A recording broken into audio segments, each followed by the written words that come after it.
மாண்புமிகு முதல்வர் அவர்கள் 80 கோடி ரூபாய் செலவிலே புனரமைத்து திறந்து வைத்தார். இந்த வள்ளுவர் கோட்டத்துக்கு ஒரு வரலாறு இருக்கிறது.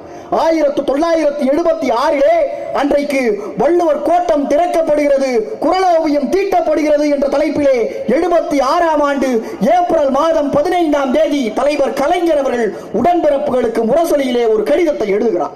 இந்த கோட்டத்தை நம்முடைய தலைவர் கலைஞர் அவர்கள் பார்த்து பார்த்து செதுக்கிய ஒரு கோட்டம். அந்த கோட்டத்தை திறப்பதற்கான வாய்ப்பு அன்றைக்கு எமர்ஜென்சியின் காரணம் காட்டி நம்முடைய ஆட்சி கலைக்கப்பட்டதால் ஒரு முன்னாள் முதல்வரினுடைய கனவு என்று தெரிந்தும் கூட அந்த திறப்பு விழாவுக்கான அனுமதி கூட தலைவருக்கு மறுக்கப்பட்டது. கலைஞர் பார்க்கிறார், எந்த கோட்டத்தை திறப்பதற்கு அவர் அனுமதிக்கப்படவில்லையோ அதே கோட்டத்திலே மீண்டும் நான் வருவேன் என்று சொன்னார். 1989ஆம் ஆண்டு மீண்டும் கலைஞர் ஆட்சியை பிடிக்கிறார்.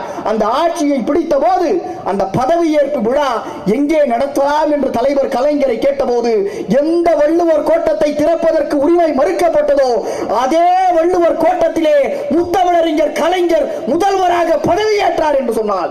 இப்படிப்பட்ட கொள்கை பிடிப்பு கொண்ட ஒரே தலைவன் தமிழ்நாட்டிலேயே நம்முடைய முத்தமிழறிஞர் கலைஞர் மட்டும்தான் என்பதை நினைவிலே கொள்ளுங்கள்.